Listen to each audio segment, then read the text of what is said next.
Apa sih takwa itu? Takwa itu adalah menghadapkan wajah kemanapun, merasa diawasi oleh Allah. Itu. Oh ini ngaji kalau di syuting itu ya gini, jadi panas. Lampune siji loro. Ngerti wong pelindung Kiai Ireng. Lampune diakeh, Pak Doso ngerti Kiai Ireng lampune sing akeh. Mengarah ke saya semua ini lampunya, bau panas. Jadi walaupun saya ngadep ke sana, saya nggak lihat ada perempuan di sini, nggak kelihatan. Kalau lampunya ke sini. Takwa itu apa? Menghadapkan wajah kemanapun, merasa dilihat Allah.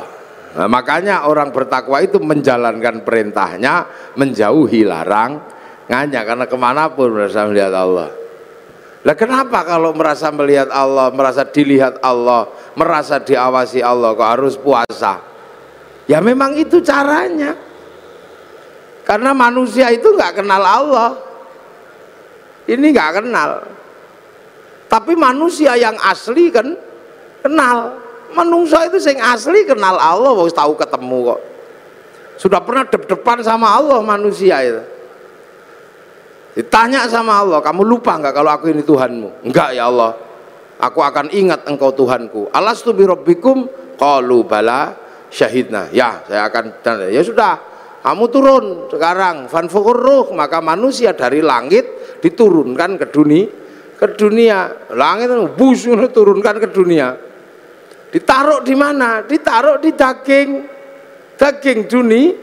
dunia. Lah daging ini produksi lokal dari makanan orang tua. Orang tuanya makan diproses di perut, dikeluarkan jadi jadi umbel, jadi apa. Nah, makanan manusia yang paling intinya itu disimpan di sini, namanya nutfah. Nutfah itu zat hidup yang ada dalam setiap makanan, karena Allah berfirman idza arada syai'an ayyaqula lahu kun fayakun. Simpen di sini namanya nutfah atau mani. Maka nanti kemudian dicampur, punya bapak punya ibu, produk dunia ini, Pak Doso, lampunya dimatikan terus dicampur itu. Terus nanti dititipkan ke rahim ibu. 3 bulan jadi segumpal darah, 4 bulan jadi segumpal daging. Nah kalau sudah jadi daging, maka kemudian nyawa turunkan, manusia yang dari langit diturunkan masuk ke dalam daging. Nah begitu masuk ke dalam daging, lah proses casingisasi dilakukan. Ditempelkan, manusianya ditaruh dalam daging, dagingnya ditambah, kasih tulang, kasih tiang, kasih ikat otot, bungkus kulit, tumbuhkan rambut. 9 bulan keluar. Begitu keluar, manusia yang asli sudah di dalam, yang kelihatan bungkusnya. Lah bungkusnya ya tergantung yang buat. Karena yang buat itu pesek, ya keluarnya pesek. Kalau yang bungkusnya kok mie mancung, ya keluarnya mancung. Kalau yang bikin bungkusnya kok cantik ganteng, nah keluarnya ini.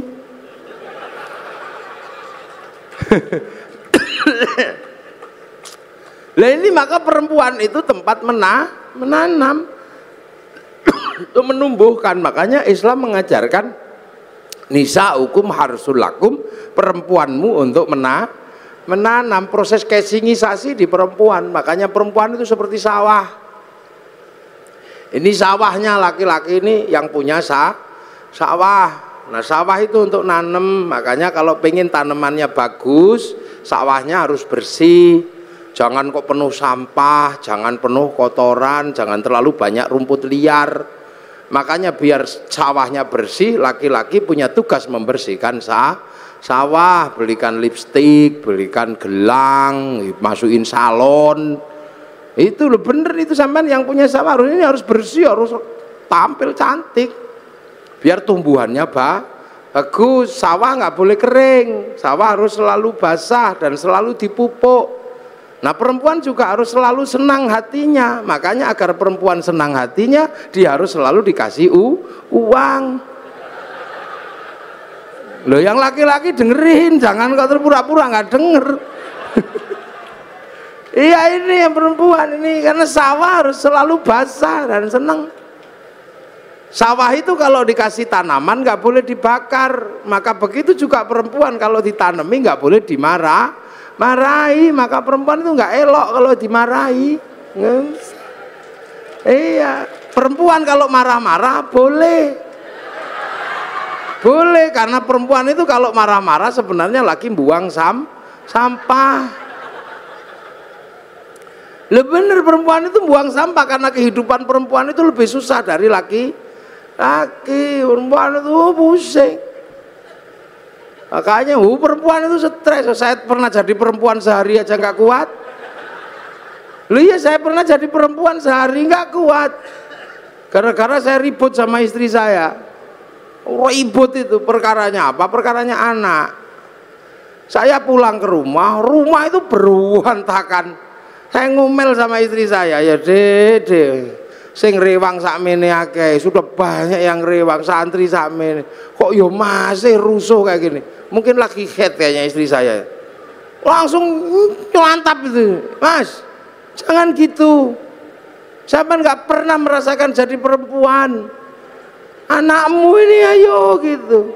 Sampean mau kalau jadi perempuan? Ya tidak, mau saya coba. Sehari saja nggak apa-apa. Akhirnya teken kontrak saya menjadi perempuan sehari. Begitu jadi perempuan sehari, jam 2 malam istri saya tak suruh pergi. Tak pergi kamu, sana yang jauh, jangan kelihatan kalau anak bangun. Ini ada uang 10 juta, ajak temanmu sana. Lah iya, wong saya mau jadi perempuan. Saya tak kasih uang 10 juta, suruh pergi sama teman-temannya. Kamu makan harus habis itu. Ajak habisin makan. Tapi nanti kalau saya telepon karena nyerah, kamu harus cepat pulang. Hitam di atas putih ini saya terjadi. Namanya juga saya juga emosi. Akhirnya pergilah dia. Subuh, bangunkan anak, saya contoh istri saya pidatoni anak saya, nggak bangun, melungker gini. Biasanya istri saya kalau anak nggak bangun dicubit, ikutlah saya nyubit. Kalau dicubit sama ibunya dia bangun, tak cubit ditendang saya anaknya. Mulai pusing, nggak mau bangun. Wah, akhirnya saking judeknya anak turun dari ranjang ono sing nggawa pempes, pusing. Wis setengah stres saya udah jam segitu. Terus dimandikan, biasanya kalau istri saya mandikan kan disemproti satu-satu gitu. Tak semproti, ngamuk karena nggak panas. Wah, katuan sing siji begitu tak panasi kepanasan. Beratnya itu. Habis itu makan, setelah makan tak suapi satu-satu, saya nyontoh aja. Biasanya kan anak saya dijejer gitu terus disuapi satu-satu. Saya yang nyuapi disembur, jarine kegeden, piringnya diuncal no. Stres, dan saya gagal menyekolahkan anak-anak sampai jam 7 masih ribut gak mau sekolah. Ndasku mumet. Jam 10 itu rumah itu dicat semua. Pakai lipstik, gambari. Jam 1:30 saya nyerah jadi perempuan. Dek pulang, ampun, menyerah saya.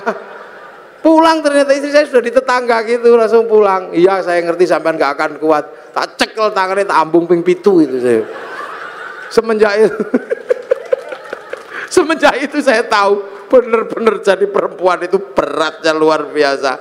Kapok saya. Wis gak kemana-mana, aku mau dadi wedok, aku mau dadi lanang iso dolan. Iya jadi berat. Makanya saya anggap perempuan itu kalau ngomel buang sampah. Dan laki-laki itu tempat sampah. Makanya kalau perempuan kita lagi buang sampah, tempat sampahnya jangan ditutup. Nanti dibuang ke tetangga sampahnya. Weanan sama tonggo, pusing kita. Karena laki-laki itu sama anak dan istri lebih memilih istri. Loh iya, suami itu lebih sayang istri daripada sayang anak. Mulutnya aja yang sering mengatakan saya lebih mencintai anak dari kamu. Enggak, kata siapa? Laki-laki manapun pasti lebih mencintai istrinya. Buktinya ada. Pulang kerja, anak di pangku tetangga, enggak apa-apa. Terima kasih. Iya, pulang kerja gitu anaknya di pangku tetangganya, terima kasih, matur nuwun nggih pun ngomong anak kula Coba kalau istrinya yang di pangku tetangga, oh langsung bawa arit itu. Itu tandanya bahwa suami lebih cinta istri, gayanya aja. Makanya perempuan kalau ngomel udah biasa, dia lagi buang sampah, itu udah. Dan perempuan kalau lagi emosi harus diredam, karena bahaya kalau perempuan itu emosi nggak diredam, marahnya menjadi-jadi. Saya punya pengalaman meredam istri yang sedang marah, tak kasih contoh. Ini saya pengalaman pribadi, curhat saya. Bukan curhat, kasih pengalaman. Istri saya tak suruh dandan, Dik, dandan yang cantik, karena nanti kawinannya santri. Maka habis subuh dandan sampai jam 7 pagi. Perosoku begitu keluar itu cantiknya luar biasa istri saya itu. Oh cantik itu, pergilah ke pernikahan. Bawa anaknya satu, bawa santri satu, namanya Arifin. Begitu sampai di perempatan, ya Allah, di seberang sana ada perempuan cantiknya luar biasa di dalam mobil, rambutnya merah, kacamatanya neng bun-bunan gini.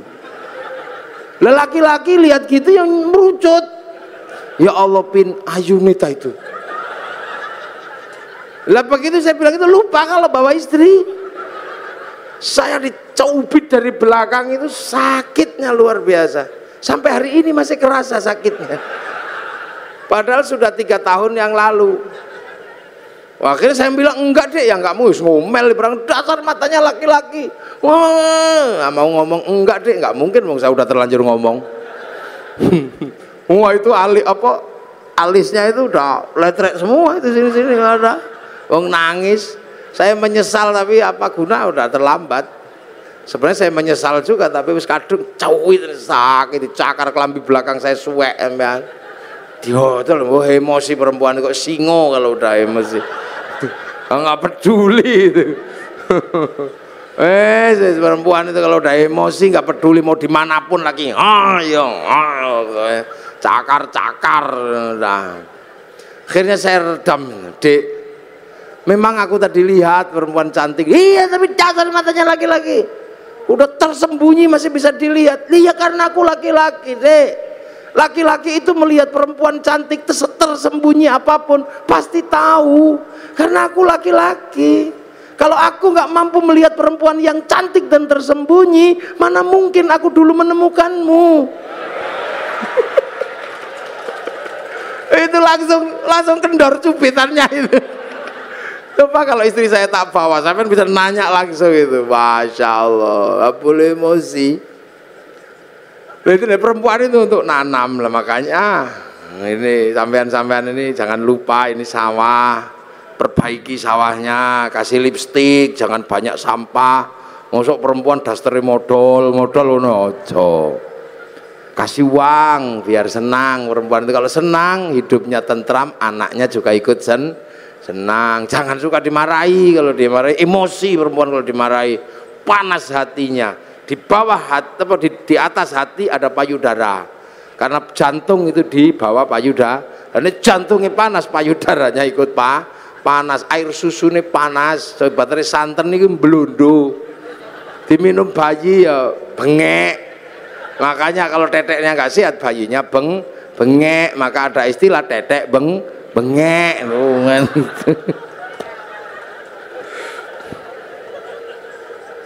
Loh itulah perempuan itu nanam untuk membuat proses casingnya manusia lah. Casing ini dunia. Makanya manusia ini casingnya aja ini, tergantung yang nyita aja. Ini dunia, ini casingnya. Tangan ini dunia, maka dia senengnya dunia. Mata ini dunia, wong dari produk dunia kok. Makanya tangan laki-laki dimanapun kalau lihat bokong pasti pengen demek. Ini dunia, ndak usah tangan Pak Direktur, tangan Pak Komisaris, sama aja, wong tangan saya juga sama. Ini dunia, ndak usah heran. Tangan ibu-ibu dunia, maka pengen dikasih gelang. Sama aja, yang bedakan remnya dok. Insya Allah kayak kiai ini remnya cakram. Jadi pas direm set itu depan belakang berhenti. Nah rem pelindo ini kan nggak cakram. Antromol tadi gitu.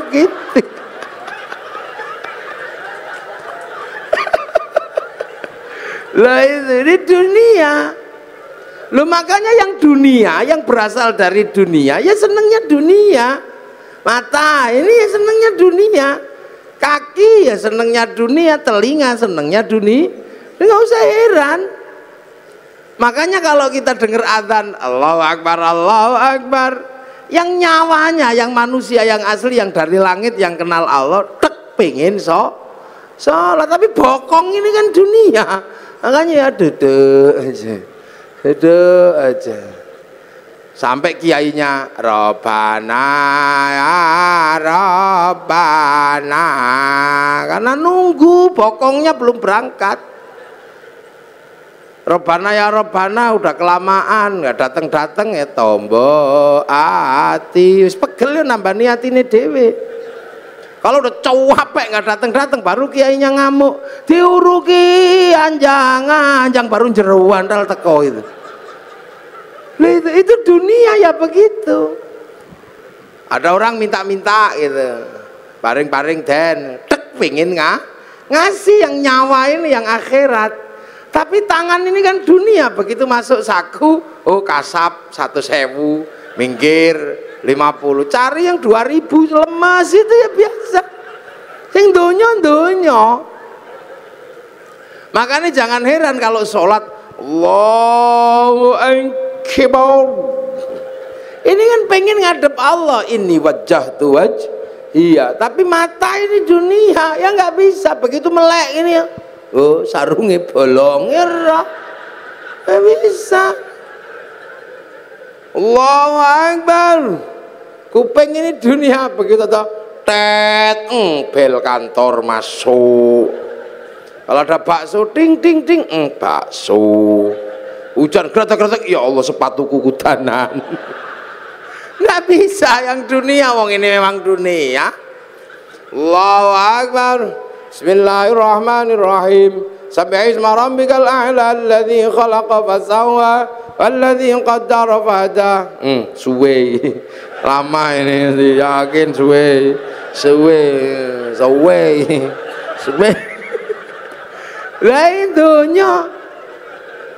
Lah ini dunia, makanya nggak usah heran. Yang dunia senengannya dunia. Tapi kan ini raga punya tugas menghantarkannya nyawa. Sama dengan padi punya tugas mengantarkan beras. Sama dengan debok punya tugas mengantarkan pisang. Lah manusia punya tugas menghantarkan innalillahi wa inna ilaihi raji'un. Makanya nanti tiba-tiba ya sudah, satu saat ini semua akan kembali. Nah yang kembali apa? Ya nyawanya. Yang dari dunia ya dikembalikan lagi ke tanah. Itu balik ke tanah, kubur situ, terus dimakan cacing, bosok, ruwak, bosok. Bosokannya cacing diisep sama rumput, rumputnya dimakan sama kambing, kambingnya dipotong bikin anak lagi. Lah itu namanya teori rantai makanan. Makanya manusia, padi, pisang sama. Ada waktunya panen. Kalau padi dipanen sama Pak Tani, pisang dipanen Pak Tani, manusia dipanen sama malaikat Israel. Panen aja. Begitu beras diambil, pohon padi ya tidak diurus, dibakar untuk makan sapi. Begitu pisang diambil, pohon pisang ya dibuang ke sungai. Begitu manusia diambil isinya, ya kelontongannya ya dibuang ke kuburan, sama aja. Nah padi walaupun terpisah dari pohonnya, begitu masuk laboratorium tetap ketahuan padi organik atau bukan organik. Walaupun sudah terpisah, orang nggak perlu lihat pohon padinya dulu seperti apa, rekam jejaknya ada di beras, rekam jejak pohon pisang ada di dalam pisang, rekam jejak kehidupan manusia ada di dalamnya nyawa. Ngono tok. Makanya ya cari rekam jejak yang bagus. Itu tangan ini merekam jejaknya nyawa, mulut muni apa wae rekamannya ada di dalamnya nyawa. Sama kayak syuting itu, ngadep saya dari tadi. Itu tugasnya cuman apa? Nyarikan bekal kartu memori. Setelah ngerekam saya, syutingnya dibanting nggak apa-apa. Yang penting memorinya masih ada, diputer keluar gambarnya, sama aja. Manusia juga gitu, makanya cari rekaman yang bagus. Nah, orang tidak mendapat rekaman bagus kalau nafsunya tinggi, egonya tinggi. Lah ego itu ada di dalam jasad, makanya jasad disuruh ngurangi makanannya agar ego jasadnya turun. Makanya kalau mata melihat gini, egonya turun, lihat istri gemuk, alhamdulillah, egonya udah turun, alhamdulillah gemuk, tanpa tak kasih makan 3 hari juga masih hidup. Akhirnya ruhani kita merekam, alhamdulillah. Tangan pegang panas, masya Allah. Tapi kalau ego tangannya tinggi megang telek, oh telek ini ya yang terekam telek. Sendal hilang, kalau egonya sudah turun, sendal hilang, masya Allah. Tapi ini egonya tinggi, sendalnya hilang, waduh sih ya sudah, kambing ini. Akhirnya yang terekam itu kambing. Begitu masuk laboratorium kok ada kambing dipanggil, "Beng, kok kamu ada dalam hatinya orang ini?" "Iya ya Allah, fitnah itu ya Allah." Fitnah itu, hoax itu dulu. Saya nggak terima karena saya difitnah nyuri sendal. Padahal seumur-umur tidak ada kambing nyuri sendal. Lu itu ada, makanya rekaman ini itu. Pelajaran dasarnya itu sebenarnya. Makanya manusia harus punya rekaman yang baik. Lihat Pak Preskom gini, oh ulang tahun, alhamdulillah beliau belum ada ubannya. Nah, kan keluar. Nah kalau yang egonya tinggi, udah setua itu, masih nggak ada ubannya, pasti semir 1 kilo itu. Akhirnya rekaman disinya semir 1 kilo. Tapi kalau egonya turun, alhamdulillah. Kita ini punya chip namanya nyawa, sampean jangan lupa. Lihat apapun direkam oleh nyawa. Seperti kamera itu, lihat saya, gitu nanti rekamannya ada itu setting. Kalau musim kampanye, ada, ada.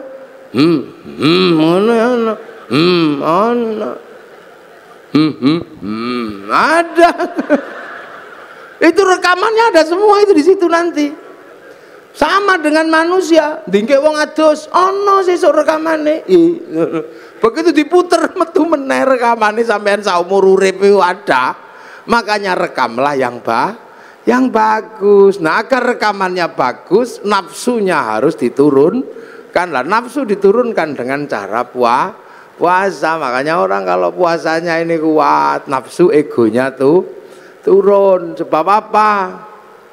Orang kalau sudah egonya turun, apa-apa bisa melihat Allah. Ayam naik masjid, itu orang kalau egonya turun, ayam naik masjid, alhamdulillah, masya Allah ada ayam naik masjid, syukur ya Allah terima kasih. Kenapa? Karena kiai akhirnya bisa mempraktekkan bagaimana membersihkan tele ayam dari atas masjid. Ilmu yang demikian sulit membersihkan tele ayam dari atas masjid bisa dipraktekkan karena ada ayam naik masjid. Nah, kalau nggak ada ayam naik masjid nggak bisa dipraktekkan karena kiai tidak boleh bawa telek ke atas masjid. Jadi alhamdulillah ilmu bisa dipraktekkan karena barokah pite. Makanya hati-hati, nafsu itu mengingkari Allah. Contoh, ini mudik lebaran. Orang Surabaya ini yang paling seneng dulu itu rujak cingur. Akhirnya karena musim lebaran cari rujak cingur kemana-mana nggak ada. Sana nggak ada, ke sana nggak ada. Sampai seminggu kepengen rujak cingur. Bayangkan rujak cingur saja udah ngiler. Akhirnya pas halal bihalal ke tempatnya Pak Dirut, Pak Doso, ada rujak cingur. Seminggu kepengen rujak cingur ada. Ya halal, ya silakan makan tapi hati-hati. Kalau saya nggak berani makan. Karena itu bisa jadi halal buat jasmani tapi haram buat rohani karena nikmatnya mesti luar biasa. Wong kepingin seminggu. Begitu setelah dari Pak Doso seminggu kepingin rujak cingur dapat, tiba-tiba besoknya ke tempatnya Pak Pres, Pak komut. Nah, istilah yang susah buat kiai itu komut. Komo itu komisaris utama, nah itu kemana Pak komisaris itu tiba-tiba ada ini apa rujak cingur yang sama, tapi karena kemarin sudah dapat akhirnya monggo sampun Pak, sampun monggo sampun karena udah nggak kepengin, tapi karena nggak enak sama Pak komisaris ya dimakan, enak tempatnya Pak Dirut. Padahal begitu zaman muni enak tempatnya Pak Dirut, zaman ribut sama Allah. Wong hari ini dibagi yang ini kok masih nggak terima, membayangkan yang kemarin. La in syakartum la azidannakum wa la in kafartum inna adzabi lasyadid. Nah inilah. Jadi ini makanya orang kalau puasanya kuat-kuat, ini enak, nafsunya turun kemanapun kembali kepada Allah. Lah itu loh, maka la'allakum tattaqun, semoga kita menjadi orang yang bertakwa. Lah makanya nafsu ini kalau udah turun, hidup jadi enak, indah. Makanya kita ini kalau orang-orang yang sudah bertakwa enak, lihat apapun kembali kepada Allah. Ini di belakang ada tema keragaman, ya keberagaman apapun juga dari Allah. Makanya orang nafsunya turun ya nggak ribet. Lihat orang Jepang nggak perlu emosi, lihat orang Cina nggak perlu emosi, lihat orang Yahudi nggak perlu emosi. Toh kita hidup bersama-sama. Sekarang orang Jepang nggak datang, tapi mic-nya datang. Ini kan bikinan Jepang. Ya, jadi kita ngaji ini pun melibatkan orang Jepang. Kita ngaji melibatkan kipas angin mereknya Mas Pion, Cino sih gawe. Kalau kita malam longok-longok pengen ngerokok, gudang garam Cino. Pergi haji kita nggak bisa jalan kalau nggak ada pesawatnya orang Yahudi. Wong Pak Habib disuruh bikin pesawat nggak jadi, wong namanya tetuko, sing teko tuku sing tuku ra teko. Makanya kiai-kiai nggak ada yang ribet. Istri kita cantik-cantik karena parfum dan bedaknya orang Prancis. Nasrani karena bedak Surabaya nggak mau make, wong beras ditumbuk ya blonteng kah. Biasa aja hidup itu begitu. Iya, kita ngaji gini misalnya, ya ngaji ini baik, wong pengajian. Ya makanya kalau saya mengatakan saya lah orang terbaik hari ini, ya bisa saja, wong saya sendirian ngomong di depan minumannya banyak. Tapi saya juga nggak bisa terbaik di sini karena baiknya saya ada panitia yang bikin pengajian. Kalau nggak ada panitianya ya saya nggak ada di sini. Lalu terus siapa yang terbaik? Ya panitia pasti mengatakan saya yang terbaik. Saya mengatakan kalau saya nggak datang pengajianmu jelek.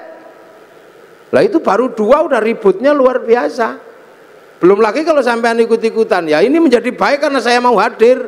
Coba kalau saya nggak ada yang datang, itu bukan pengajian namanya. Lah apa? Cek sound. Kayak gini. Lah orang-orang yang sudah mengembalikan semua kepada Allah enak, nggak ribet, biasa aja orang. Terus kita misalnya ini pengajian jadi indah karena ada yang nata kursi. Apa yang nata kursi itu sholat subuh? Ya belum tentu. Jangan-jangan yang nata kursi nggak sholat subuh, tahu. Sama kita makan jadi enak karena apa? Ada bumbu. Bumbu bisa enak karena diulek pakai cowek. Kita nggak pernah tahu waktu bikin cowek itu bikin cobek. Jangan-jangan pas airnya kurang dikencingi juga nggak tahu gitu. Hidup itu indah. Jadi orang itu kalau sudah mengembalikan semua kepada Allah nyaman, udah gak ribet. Orang Surabaya ini nggak punya garam, yang punya garam orang Madura. Sampai nggak tahu waktu orang Madura bikin garam, jangan-jangan kebelet pipis kolamnya dipipisi, ya nggak ngerti kita. Makanya jangan mudah berburuk sangka sama orang, biasa aja hidup itu. Ini makanya akhir-akhir ini begitu orang takut puasa, ini orangnya ribut aja, dikasih apa ribut, dapat apa ribut, itu biasa aja. Ini ngaji, ya ini ngaji, ini minumnya kopi. Kopi ini kita nggak ngerti, jangan-jangan yang metik kopi ini belum gajian, ini kita nggak tahu.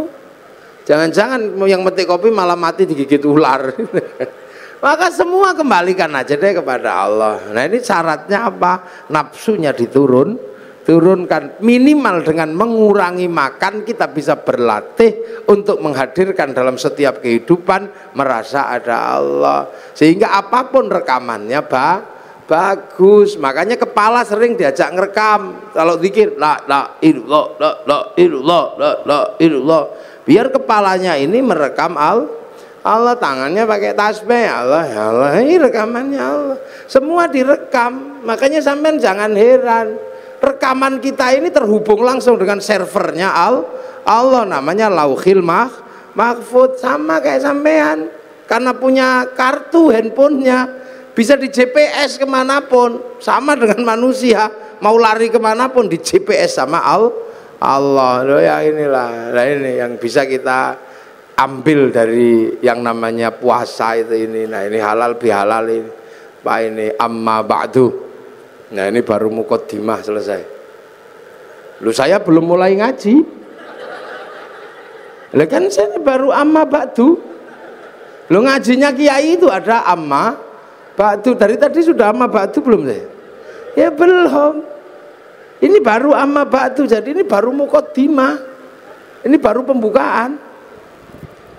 Lah inilah artinya ini. Pokoknya tahun depan ini jangan kaget, puasa aja deh. Itu jadi jalani puasa dengan sukacita. Makan ya silahkan. Boleh kok puasa itu kalau nggak tahan makan. Boleh aja, tapi jangan masuk ke belakang kindil-kindil itu. Aman haus pengen es jeruk apa pengen es kopior gitu, minum aja. Kamu boleh. Yang penting tidak masuk ke belakang kindil-kindil di leher ini loh. Batas mulut itu kan di kindil-kindilnya itu. Makanya sikatan boleh, nyicipi makanan boleh, tapi jangan masuk ke belakang kindil-kindil itu. Batas mulut itu bukan di sini, tapi di dalam itu. Yang ada kiwil-kiwilnya itu lah. Nah, kalau tidak masuk ke belakang itu, kemu boleh, sikatan boleh. Apalagi sikatan karena bukan makanan, jadi tidak ada orang niat makan odol, itu tidak ada. Tapi kalau es campur begitu masuk ya haram, langsung batal. Enak kok puasa itu. Yang tidak boleh itu ngentut di air. Karena kalau ngentut di air, airnya langsung masuk celup ke dalam. Saya udah membuktikan berkali-kali kalau renang kentut, begitu yang keluar pertama air. Cur gitu. Makanya sampean kalau enggak bisa paling gampang kentut di dalam air, nanti dia berfungsi seperti apa yang biasa dicelup itu apa, dul kolak, sama kayak gitu. Nanti terus langsung mulek terus keluar. Nah itu tidak boleh. Makanya puasa itu nggak boleh kentut di air karena airnya masuk. Tapi kamu nggak apa-apa, ngemut permen lollipop juga nggak apa-apa. Yang penting tidak masuk ke belakang kindil-kindil itu, bang, itu batasnya di situ. Itu batas minimalis pokoknya. Jadi puasa itu. Kangen sama istri, wel, tidak apa-apa, boleh. Yang penting jangan di situnya aja.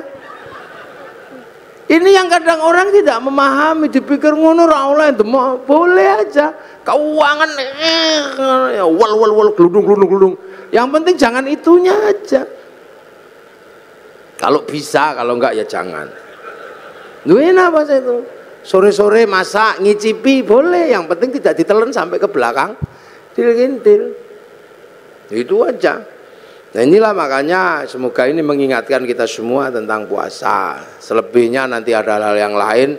Kalau masih ada waktu ya kapan lah kita sambung lagi. Ini muqaddimah aja untuk menjelaskan biar kita nggak takut puasa. Karena puasa ini kama kutiba alal ladzina min qablikum. Mudah-mudahan ada manfaatnya. Ihdinas siratal mustaqim. Assalamualaikum warahmatullahi wabarakatuh.